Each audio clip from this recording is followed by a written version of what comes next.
China ने पाकिस्तान से कहा है कि भाई मैं आप लोगों के पास आकर के इस पूरे मामले की जांच करूंगा कि कहीं ऐसा तो नहीं है कि अमेरिका के बाइडेन का खत आने से पहले आपने सोचा कि थोड़ी सफाई कर दी जाए, क्योंकि पाकिस्तान हमेशा रस्साकसी की स्थिति में रहा है। कभी उसका समुद्र मंथन चीन ने किया है तो कभी उसका समुद्र मंथन अमेरिका ने किया है। हम और रशिया तो बैठकर केवल स्पेक्टेटर बनकर ही देखते रहे हैं कि अब ये किस तरफ हैं। पाकिस्तान भी कम दुग्गल साहब नहीं है जो अलग अलग रूप में कभी कभी दिखाई दे जाते हैं।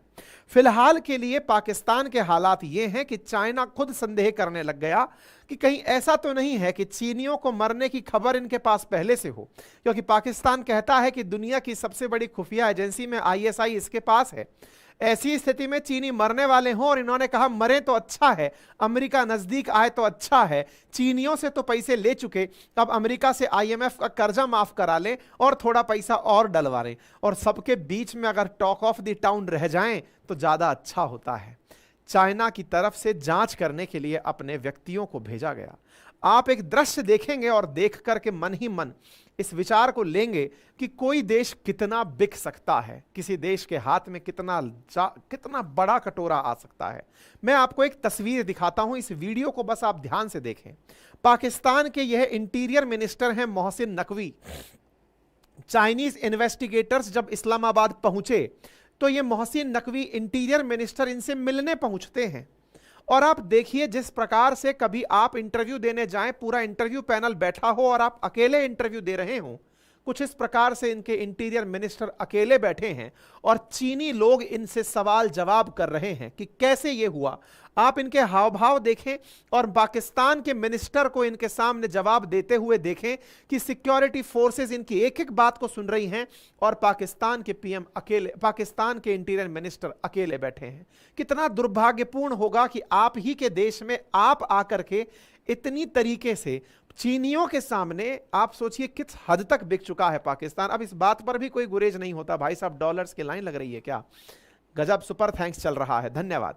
तो अब ऐसी स्थिति में मुद्दा यह निकल करके आता है कि पाकिस्तान के इंटीरियर मिनिस्टर चीनियों के सामने इस दशा में, इससे बुरा पाकिस्तानियों तुमको और क्या देखना होगा। समय है अभी भी, सुधर जाओ, मिल जाओ। खैर कोई नहीं, आगे चलते हैं बाइडेन पे।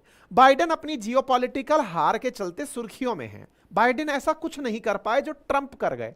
ट्रंप ने दुनिया के सामने बहुत कुछ करवाया, फिर चाहे अब्राहम अकॉर्ड जाते जाते करवा करके उन्होंने गल्फ और इजराइल के बीच हाथ ही क्यों ना मिला दिया हो।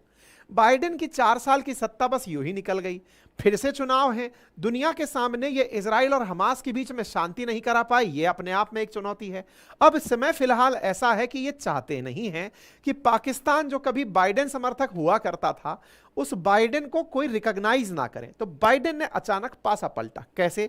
जियोपॉलिटिक्स में अमेरिका के वर्चस्व को दिखाते हुए बाइडेन ने क्या खेला किया, अब वो समझिए। देखिए, आपको यह स्थिति तो ध्यान होगी, मैं थोड़ा सा रिमाइंड करा देता हूं क्योंकि आप में से बहुत सारे लोग शॉर्ट टर्म मेमोरी लॉस के भी विचारधारा के होते हैं कि ठीक है दुनिया में जो चल रहा है, लेकिन मैं भूलने नहीं दूंगा। फरवरी 2022 याद करिए, यह वो वक्त था जिस समय इमरान खान को अचानक भारत की नकल करने का मन छड़ा कि नहीं साहब, इंडिया की तरह अपन भी रशिया के साथ जाकर के मित्रता करेंगे। किस तरह इंडिया वाले सस्ता सामान रूस से प्राप्त कर रहे हैं, हम भी कुछ वैसा लेंगे। इमरान खान ने एकदम बिना सोचे समझे, क्रिकेटर आदमी है तो एक सोचा कि शॉट चला दें, इन्होंने साहब एक शॉट चला दिया। जिस समय यूक्रेन पर हमला हो रहा है, इमरान खान उस दिन बैठकर रशिया पहुंच गए। जो और पाकिस्तान कभी रूस के साथ किसी भी पॉलिसी में आगे नहीं बढ़ा, इमरान खान जाकर पुतिन के पास बैठ जाते हैं। पुतिन भी हंसते हैं कि बेटा तुम आ तो गए हो लेकिन लंबा जाओगे, कोई बात नहीं। इमरान खान उधर पुतिन से मिलते हैं, उधर भाई साहब अमेरिका सोचता है कि हमारा पालतू हमको ही भौंक रहा है, हमने कहा होने नहीं देंगे। अमेरिका उसी दिन फरमान जारी करता है, शहबाज शरीफ से कहता है, नवाज शरीफ से कहता है जो लंदन में बैठे थे कि सुनो अगर लंदन में रहना है तो इमरान खान की सत्ता को उखाड़ फेंको। बोले जो हुक्म मेरे आका, अभी कर देते हैं। शहबाज शरीफ को नवाज शरीफ का फोन आता है कि जाओ इनके सारे विधायक सांसद खरीद लो, पैसा अमेरिका वाले दे रहे हैं, इमरान खान की सरकार गिर जानी चाहिए। बोले जो हुक्म मेरे आका। अप्रैल 2022, मात्र 1.5 महीने के अंदर इमरान खान की सरकार गायब और शहबाज शरीफ नए पीएम बनकर आते हैं। पैसे की पावर बहुत बड़ी है। ऐसी स्थिति में अमेरिका इधर की तरफ से पाकिस्तान को इस तरह से चटनी चटाता है कि तुम तो बेटा अब हट ही जाओ यहां से, इमरान खान साइड हो लेते हैं, शहबाज शरीफ सत्ता में आ जाते हैं। अब इमरान खान को लगता है कि दुनिया को वो कुछ ऐसा बता देंगे जो कि अंकित अवस्थी बताकर समझते हैं दुनिया को कि देखो अमेरिका क्या कर रहा है। अरे दुनिया जानती है कि अमेरिका क्या कर रहा है, अमेरिका भी जानता है कि दुनिया जानती है कि मैं क्या कर रहा हूं, अरे उसी में तो उसकी सुप्रीमेसी है। लेकिन इमरान खान इनोसेंट ठहरे, सोचे कि पाकिस्तानियों को बताएंगे कि अमेरिका ने हमको हटवाया है, थोड़ी इज्जत बढ़ेगी, शहादत में लोग शहीद के नारे लगाएंगे। भाई साहब ये बाहर आए, आकर के दुनिया वालों को बताए कि हमको तो अमेरिका हटाया है, ऐसे ही थोड़ी हट रहे थे। दुनिया के सामने आकर के इन्होंने उस लेटर को दुनिया के सामने सार्वजनिक कर दिया, देखो मुझे हटाने की साजिश अमेरिका ने की थी।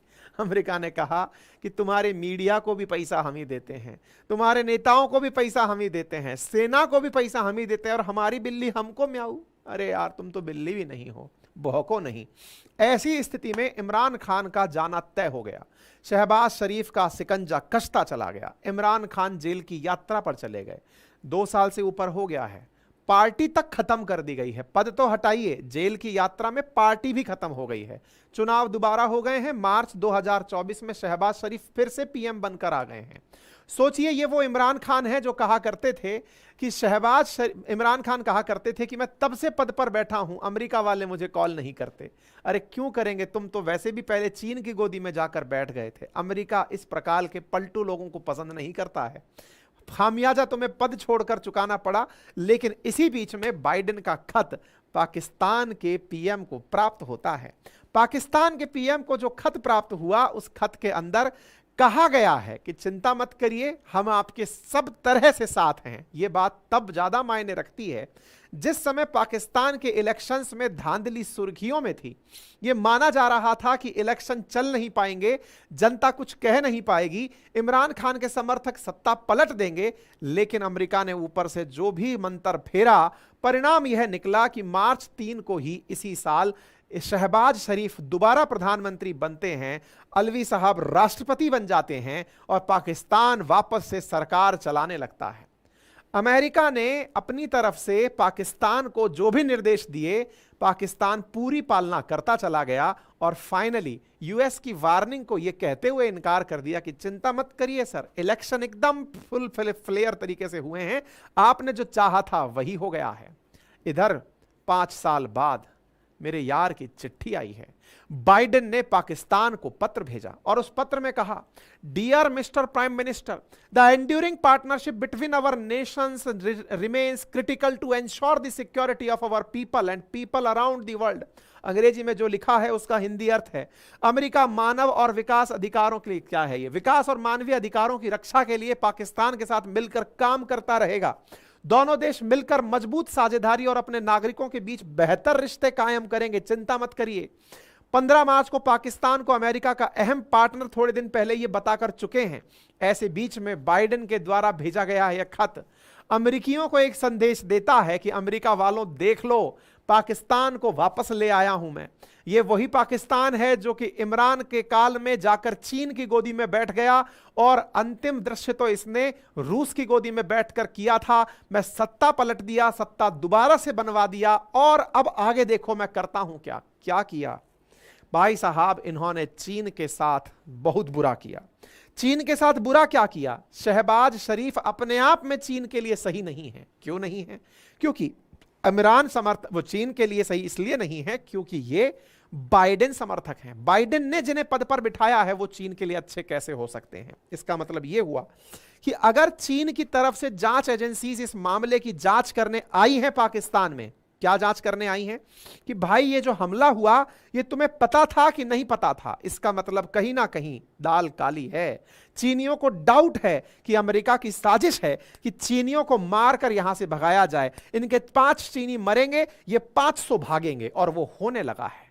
खैर, अब आपके दिमाग में एक बड़ा सवाल बनने लगेगा, फिर भी सर पाकिस्तान की इतनी वैल्यू क्यों है? मतलब ठीक है, पाकिस्तान को मतलब इतना क्यों खींचा जाता है, सबके लिए इतनी वैल्यू क्यों है इसकी? मैंने कहा वैल्यू, भाई साहब वैल्यू उस दुनिया में हर उस विवादित जगह की होती है जिसे 2 अमीर लोग लेना चाहते हैं।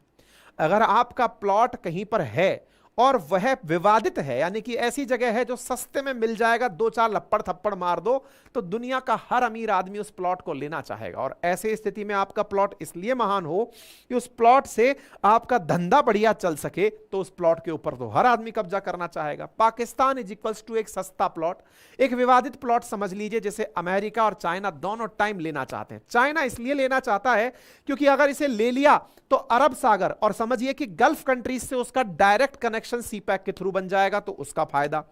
अमेरिका इसलिए लेना चाहता है क्योंकि अमेरिका ने 20 साल तक जिसके नाक में नकेल डालने की कोशिश की, अफगानिस्तान, वहां से उसे बेइज्जत होकर लौटना पड़ा। अच्छा, अमेरिका की बेइज्जती मतलब अंतरराष्ट्रीय बेइज्जती है वो। अमेरिका को तालिबानियों ने थका लिया कि तुम हमें जितना मारोगे हम उतना छुपकर फिर से पैदा हो जाएंगे, हम इस तरह से हरकतें करेंगे कि तुम थक कर भाग जाओगे। अलकायदा को मारने आया था अमेरिका, तालिबानियों से हार कर चला गया। अलकायदा को मारने का उसका सपना यूं ही रह गया। अफगानिस्तान में हुई उस बेइज्जती का बदला लेना अमेरिका के हर राष्ट्रपति की महत्वाकांक्षा है। भले ही ट्रंप अपनी सेना को अफगानिस्तान से ले गए हों, लेकिन बाइडेन अफगानिस्तान से बदला लेना चाहते थे। इंटरेस्टिंग फैक्ट यह है कि अफगानिस्तान के साथ समुद्र की सीमा साझा नहीं होती।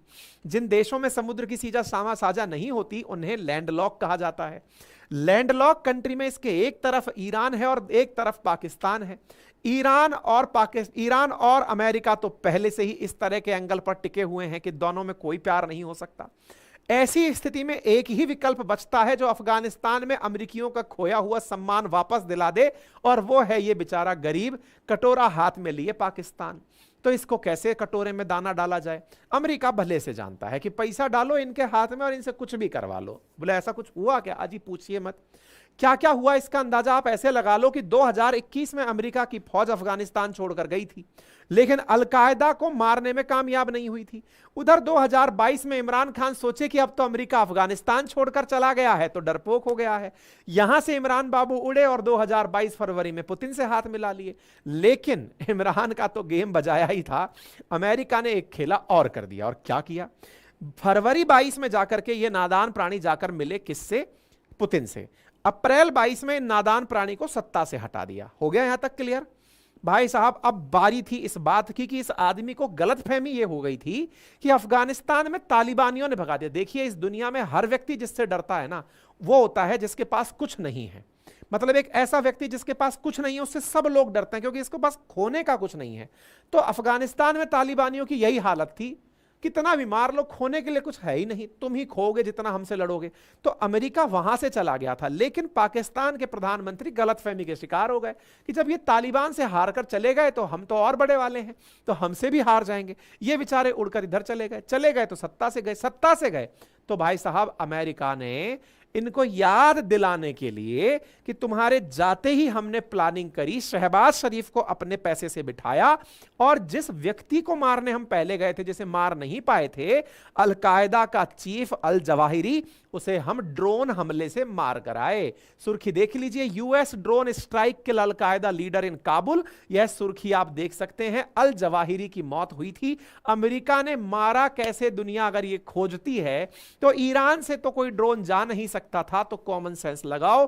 अमेरिका ने पाकिस्तान के ऊपर से ही ड्रोन भेजा था अमेरिका में अफगानिस्तान में मारने के लिए। पाकिस्तान बिक गया था। इस चलते हुए पाकिस्तान और अफगानिस्तान में काफी ज्यादा संघर्ष की स्थिति बनी। लेकिन फिर से वही बात, जब दोनों ही एक दूसरे पर भौंकने वाले लोग लड़ेंगे तो लोग केवल आनंद ही लेते हैं, बोले लड़ते रहो, कोई मतलब नहीं है। पाकिस्तान और अफगानिस्तान के बीच में ये जो खींचातानी चल रही थी, दुनिया आनंद ले रही थी, ये सब समझ गए थे कि पाकिस्तान कितने रुपए में जवाहिरी को मरवाया है पता ही नहीं। पाकिस्तान ने जवाहिरी को मरवा दिया, लेकिन ये चीज तय हो गई थी कि ये जो बेचारे नादान प्राणी चीनियों को साथ लिए हुए घूमते थे, नादान बालक, देख के ही हंसी आती है इनको, तालिबान चीन के बीच में कड़ी बन रहे थे, इनको भी हटना पड़ा। बोले नहीं भाई साहब, हो नहीं पाएगा। इधर बेचारा चीन खोपड़ी खुजालने पे विवश हो गया कि यार हम इतना बरादर से मिलकर के अफगानिस्तान में व्यापार की सारी नीति बनाए थे, सीपैक बनाए हुए हैं, अफगानिस्तान से कनेक्ट करेंगे, अफगानिस्तान को भी माल बेचेंगे, उनका भी माल निकाल के ले जाएंगे। इनके सपनों पर पत्थर पड़ गए। शहबाज शरीफ अगर पीएम बने हैं, बाइडेन के देखो चीनियों को यह नहीं पता है कि पाकिस्तानी कितने भ्रष्ट हैं, भ्रष्टाचार इनको समझ में नहीं आया। अमेरिका अच्छे से जानता है, क्योंकि अमेरिका ने तो पाल पोस के इनको बड़ा किया है, डाबरमैन है ये। तो अब ऐसी स्थिति में जब बड़ा किया है इनको, तो उसको पता है कि कितना बिस्किट डालना है और कितना काम करेगा। छोटे से बिस्किट डाल करके ये अफगानिस्तान से भी इनको खंड भंड करा दी, बेटा तुम्हारा कुछ नहीं हो पाएगा।